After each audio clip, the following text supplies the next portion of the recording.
इस्लाम एक ऐसा धर्म यानी मजहब है जिसमें लगभग 1,24,000 नबी भेजे गए और ईसाइयों और यहूदियों में भी नबियों का जिक्र मिलता है। इस्लामी किताबों से पता चलता है कि दुनिया के इतिहास में लाखों नबी आए, लेकिन कुरान में लगभग 25 नबियों का जिक्र मिलता है। कुरान में इन नबियों के नाम, उनके वक्त, उनके इलाके और उनकी कौम के बारे में जानकारी दी गई है। आज हम उन 25 नबियों के बारे में चर्चा करेंगे और जानेंगे कि आज के देशों के हिसाब से ये नबी कहां पर आए थे। सबसे पहले हम हजरत आदम अलैहिस्सलाम का जिक्र करेंगे, जो सबसे पहले नबी और दुनिया के पहले इंसान थे। हजरत आदम अलैहिस्सलाम की पैदाइश जन्नत में हुई थी, लेकिन जब उन्हें दुनिया में भेजा गया तो उन्हें आज के वक्त के श्रीलंका के इलाके में उतारा गया। श्रीलंका, जो भारत के दक्षिण में स्थित एक छोटा सा द्वीप देश है, वहां जिस पहाड़ी पर हजरत आदम अलैहिस्सलाम को उतारा गया उसे आज एडम पीक के नाम से जाना जाता है। ये पहाड़ी, जिसे श्रीपदा के नाम से भी जाना जाता है, श्रीलंका की धार्मिक और सांस्कृतिक विरासत का यह हिस्सा है। इस लिस्ट में अगला नाम हजरत इदरीस अलैहिस्सलाम का है, जिनका ताल्लुक बेबीलोन से था, जो आज के इराक में स्थित है। हजरत इदरीस अलैहिस्सलाम ने भी बाकी नबियों की तरह अपनी कौम को बुरे काम छोड़कर अच्छे काम करने की दावत दी। उन्होंने लोगों को एक अल्लाह की इबादत करने का हुक्म दिया और इबादत के कुछ खास तरीके सिखाए। उन्होंने खास दिनों में रोजे रखने और अपने माल का कुछ हिस्सा खैरात करने का भी हुक्म दिया। लेकिन उनके साथ भी वही हुआ जो दूसरे नबियों के साथ हुआ था।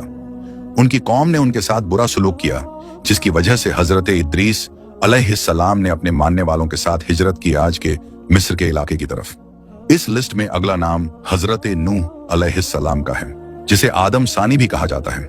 हजरत नूह अलैहिस्सलाम के दौर में जब उनकी कौम बहुत ही ज्यादा बिगड़ गई थी और किसी भी बात को सुनने को तैयार नहीं थी, तब अल्लाह की तरफ से एक बहुत बड़ा पानी का अजाब आया। इस अजाब में सब कुछ खत्म हो गया सिवाय एक कश्ती के और उसमें सवार कुछ लोगों और जानवरों के। ये कश्ती वही थी जिसे तूफान आने से पहले हजरत नूह अलैहिस्सलाम को बनाने का हुक्म दिया गया था और इसमें सवार होने का भी हुक्म दिया गया था। अक्सर उलमा और इतिहासकार बताते हैं कि हजरत नूह अलैहिस्सलाम का ताल्लुक आज के इराक के इलाके से था। हालांकि कुछ दूसरी किताबों में हजरत नूह अलैहिस्सलाम के ताल्लुक से किसी और इलाके की तरफ भी इशारा किया गया है। हैरानी की बात यह है कि नई रिसर्च में कुछ उलमा ये भी कहते हैं कि मुमकिन है हजरत नूह अलैहिस्सलाम का ताल्लुक भारत के इलाके से हो। इसका कारण यह है कि भारत के पुराने धर्मों की बहुत सारी ऐतिहासिक कहानियां और कल्चर यानी संस्कृति हजरत नूह अलैहिस्सलाम के दौर की चीजों से मिलती जुलती है। अगला नाम हजरत हूद अलैहिस्सलाम का है। कुरान और धार्मिक किताबों में यह बताया गया है कि हजरत हूद अलैहिस्सलाम को अरब के बिल्कुल दक्षिणी हिस्से की तरफ भेजा गया था। आज के दौर के अनुसार यह इलाका पूर्वी यमन या पश्चिमी ओमान का होता है। हजरत हूद अलैहिस्सलाम की कौम अपने बुरे कामों और अल्लाह से मुंह मोड़ने के लिए जानी जाती थी, जिसकी वजह से उन लोगों के ऊपर अल्लाह का अजाब आया। इसके बाद अगला नाम हजरत सालेह अलैहिस्सलाम का आता है, जिन्हें कौम समूद की तरफ भेजा गया था। उस वक्त कौम समूद शिर्क में डूबी हुई थी और बड़े बड़े गुनाहों में मुब्तिला थी। ये कौम बेहद दौलतमंद भी थी और अपनी ताकत और दौलत पर घमंड करती थी। आज के जमाने के हिसाब से यह कौम सऊदी अरब के उत्तर पश्चिमी इलाके में आबाद थी। हजरत सालेह अलैहिस्सलाम ने अपनी कौम को अल्लाह की तरफ लौटने की दावत दी, लेकिन उनकी कौम ने उनकी बातों को नहीं माना, जिसकी वजह से अल्लाह का अजाब उन पर आ गया। अगला नाम है हजरत इब्राहिम अलैहिस्सलाम का, जिन्हें पश्चिमी देशों में आमतौर पर अब्राहम के नाम से भी याद किया जाता है। इस्लाम, यहूदियत और ईसाइयत में भी उनका बहुत बड़ा मकाम है। उन्हें प्रोफेट्स के वालिद भी कहा जाता है, क्योंकि उनकी नस्ल से बहुत सारे नबी पैदा हुए और आखिरी नबी हजरत मोहम्मद मुस्तफा सल्लल्लाहु ताला अलैहि वसल्लम भी उन्हीं की नस्ल से हैं। आज के जमाने के लिहाज से उनका इलाका इराक है और मध्य पूर्व में मौजूद है। इस लिस्ट में अगला नाम हजरत लूत अलैहिस्सलाम का आता है। हजरत लूत अलैहिस्सलाम वो नबी हैं जिन्हें कौम सुदूम और गमोरा की तरफ भेजा गया था। इतिहास और धार्मिक किताबों में यह बताया गया है कि यह कौम बहुत ज्यादा बुराइयों में डूबी हुई थी और खास तौर पर हम जिन्स परस्ती यानी समलैंगिकता में मुब्तला थी, यानी मर्द का मर्द से जिना, औरत का औरत से जिना। हजरत लूत अलैहिस्सलाम ने बार बार इस कौम को इन बुरे कामों से रोकने की कोशिश की, लेकिन वो अपनी गलत राह पर ही चलते रहे और किसी भी तरह से सुधरने को तैयार नहीं हुए। आखिरकार अल्लाह की नाराजगी उन पर आई और उन पर पत्थरों की बारिश का कड़ा अजाब भेजा गया। इतिहासकारों और रिसर्च करने वालों के मुताबिक ये कौम उसी इलाके में बसती थी जहां आजकल डेड सी स्थित है जो फिलिस्तीन और जॉर्डन के बीच का इलाका है। हमारी लिस्ट में अगला नाम हजरत इस्माइल अलैहिस्सलाम का आता है। हजरत इस्माइल अलैहिस्सलाम हजरत इब्राहिम अलैहिस्सलाम के बेटे थे और उन्हीं की नस्ल से हमारे प्यारे नबी हजरत मोहम्मद मुस्तफ़ा सल्लल्लाहु ताला वसल्लम की पैदाइश हुई। हजरत इस्माइल अलैहिस्सलाम को इतिहास में अरबों का वालिद भी माना जाता है, क्योंकि उनकी औलादें ही आगे चलकर अरब कबीलों में बदल गईं। हालांकि इतिहास लिखने वाले बताते हैं कि हजरत इस्माइल अलैहिस्सलाम की पैदाइश फिलिस्तीन के इलाके में हुई थी, लेकिन बाद में अल्लाह के हुक्म से वो और उनकी माँ हजरत हाजरा रज़ी अल्लाहु ताला अन्हा मक्का के वीराने में आकर बसे, जो बाद में इस्लामिक इतिहास का बहुत ही बड़ा जगह बन गया। अगला नाम उन्हीं के भाई हजरत इसहाक अलैहिस्सलाम का है। हजरत इसहाक अलैहिस्सलाम न सिर्फ हजरत इब्राहिम अलैहिस्सलाम के बेटे थे, बल्कि वो हजरत याकूब अलैहिस्सलाम के वालिद और हजरत यूसुफ अलैहिस्सलाम के दादा भी थे। दिलचस्प बात यह है कि कुरान में हजरत इसहाक अलैहिस्सलाम का जिक्र उनके नाम के साथ 15 बार किया गया है। हजरत इब्राहिम अलैहिस्सलाम के ये दोनों मशहूर बेटे आज के दौर के 3 बड़े इब्राहिमी धर्मों की शुरुआत माने जाते हैं। हजरत इस्माइल अलैहिस्सलाम को अरबों का पूर्वज और पेशवा माना जाता है और उनकी औलादों से ही आखिरी नबी हजरत मोहम्मद मुस्तफ़ा सल्लल्लाहु ताला अलैहि वसल्लम की पैदाइश हुई। दूसरी तरफ हजरत इसहाक अलैहिस्सलाम को यहूदियों का पूर्वज माना जाता है और उनकी औलाद से हजरत ईसा अलैहिस्सलाम पैदा हुए, जिन्हें ईसाइयत में बहुत अहमियत दी जाती है। हजरत इसहाक अलैहिस्सलाम की पैदाइश फिलिस्तीन के इलाके में हुई थी और हमारी इस लिस्ट में अगला नाम हजरत याकूब अलैहिस्सलाम का है। ये हजरत इसहाक अलैहिस्सलाम के बेटे थे और उनकी पैदाइश भी फिलिस्तीन के उसी इलाके में हुई थी। इसके बाद अगला नाम हजरत यूसुफ अलैहिस्सलाम का आता है, जो हजरत याकूब अलैहिस्सलाम के बेटे थे। इतिहास में इन्हें इनकी खूबसूरती, हिकमत यानी बुद्धिमानी और सब्र के लिए जाना जाता है। कुरान करीम में इनके नाम से एक पूरी सूरत मौजूद है, जिसमें उनकी पूरी कहानी विस्तार से डिटेल में बताई गई है। हजरत यूसुफ अलैहिस्सलाम की पैदाइश भी फिलिस्तीन में ही हुई थी, लेकिन जैसा कि आपने पढ़ा ही होगा, बाद में उन्हें अपने भाइयों के हसद की वजह से पहले गुलाम बना दिया गया और फिर मिस्र में प्रधानमंत्री के पद तक पहुंचे, जहां वे एक ताकतवर हुक्मरान बन गए। हमारी लिस्ट में अगला नाम हजरत अय्यूब अलैहिस्सलाम का है। आज के दौर के हिसाब से अगर देखा जाए तो उनका ताल्लुक सऊदी अरब के इलाके से था।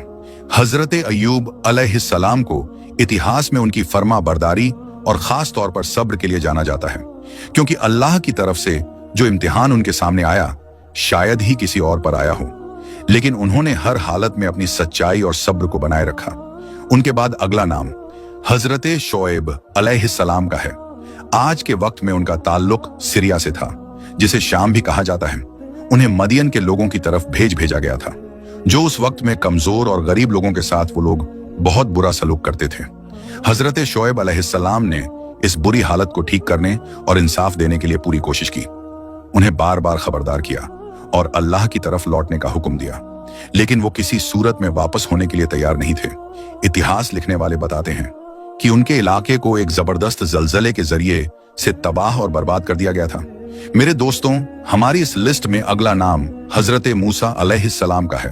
उनका ताल्लुक आज के मिस्र यानी इजिप्ट से था। हजरत मूसा अलैहिस्सलाम ने अपनी कौम यानी बनी इजराइल को जमाने के अत्याचारी फिरौन के जुल्म से आजाद कराया था। फिरौन का नाम रामे से दूसरा था और इसके बारे में आपने शायद पहले पढ़ा और सुना होगा। इसके बाद हमारी लिस्ट में अगला नाम हजरत हारून अलैहिस्सलाम का है। हजरत हारून अलैहिस्सलाम हजरत मूसा अलैहिस्सलाम के भाई थे और उन्होंने अपने भाई के पूरे मिशन में उनका पूरा साथ दिया। उन्होंने कंधे से कंधा मिलाकर काम किया और अपना पूरा सपोर्ट दिया। हजरत हारून अलैहिस्सलाम का ताल्लुक भी हजरत मूसा अलैहिस्सलाम की तरह मिस्र से ही था। मेरे दोस्तों, अब हमारी लिस्ट में अगला नाम हजरत दाऊद अलैहिस्सलाम का है, जिन्हें पश्चिमी देशों में डेविड के नाम से भी जाना जाता है। ये वो नबी थे जिन्होंने कौम बनी इसराइल की हुकूमत की बुनियाद रखी और एक लंबे जमाने तक उन पर हुकूमत की। उनका ताल्लुक आज के जमाने के फिलिस्तीन से था। और हमारी लिस्ट में अगला नाम हजरत सुलेमान अलैहिस्सलाम का है, जिन्हें पश्चिमी देशों में सोलोमन के नाम से जाना जाता है।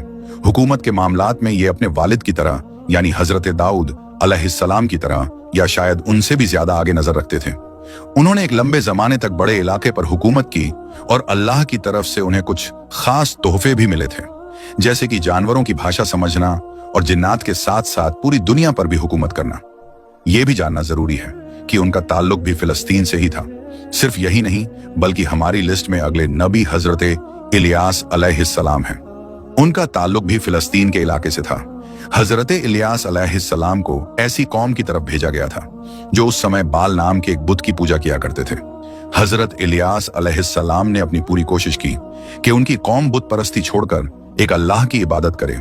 इसके बाद एक और नबी जिनका नाम हजरत अलीसा अलैहिस्सलाम था, उन्हें भी उसी इलाके यानी फिलिस्तीन में भेजा गया। हजरत अलीसा अलैहिस्सलाम ने भी अपनी कौम को सही रास्ते पर लाने के लिए काम किया। इसके बाद हमारी लिस्ट में अगले नबी हजरत यूनुस अलैहिस्सलाम हैं।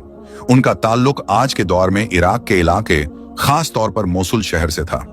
कुरान में भी उनके नाम से एक पूरी सूरत मौजूद है और खास तौर पर उनका मछली के पेट में जाने वाला वाकया बहुत मशहूर है। इसके बाद हमारी लिस्ट में अगला नाम हजरत जुल्किफ्ल अलैहिस्सलाम का है। इनका ताल्लुक कौम बनी इजराइल से था और आज के जमाने के मुताबिक इन्हें फिलिस्तीन के इलाके में भेजा गया था। सिर्फ यही नहीं बल्कि अगला नाम जो है वो है हजरत जकरिया अलैहिस्सलाम का। उन्हें भी फिलिस्तीन के इलाके में भेजा गया था, बल्कि ये फिलिस्तीन के खास शहर यरूशलेम में पैदा हुए थे जिसे अलकुद्स कहा जाता है। इसके बाद जो 23वां नाम है वो है नबी हजरत यहया अलैहिस्सलाम का और उनका ताल्लुक आज के दौर के हिसाब से शाम यानी सीरिया से था। उनके बाद नंबर आता है हजरत ईसा अलैहिस्सलाम का, जिन्हें ईसाई लोग जीसस क्राइस्ट के नाम से जानते हैं। उनका ताल्लुक आज के जमाने के हिसाब से फिलिस्तीन के इलाके से था। ईसा अलैहिस्सलाम को इस्लाम के दूसरे आखिरी नबी के तौर पर जाना जाता है। ये इसीलिए है कि ईसा अलैहिस्सलाम और आखिरी नबी हजरत मोहम्मद मुस्तफ़ा सल्लल्लाहु ताला अलैहि वसल्लम के बीच 571 साल का एक लंबा अरसा था जिसमें कोई नबी या रसूल नहीं भेजा गया।